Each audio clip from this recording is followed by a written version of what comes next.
Guys, good morning, good evening, good noon kung saan man kayong lupalop ng daigdig. Kaya nagluluto ako ngayon ng munggo. Kung nakikita nyo guys, andun sa kusina. Syempre gamit ko ang gatong, kahoy at yan ang aking kalan. Naglaga ako ng munggo. Syempre haluan ko siya ng alugbati, ayan, talong, sigarilyas at ampalaya.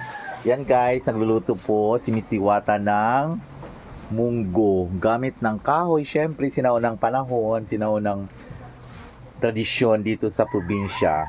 Ayan, masarap pagluto sa kalan o sa gatong ang gamit. Napakasarap at napakalasa po ang ating pagkain. Titingnan natin guys, gagamitan ko siya ng flashlight. Kung talagang luto na ang aking niluluto.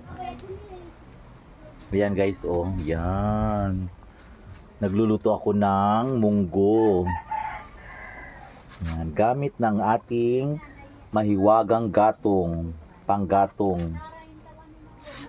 Ayan, maraming salamat sa suporta nyo. Don't forget to like and subscribe my YouTube channel, Miss Diwata. Love you, muah muah, chup chup. Mwah.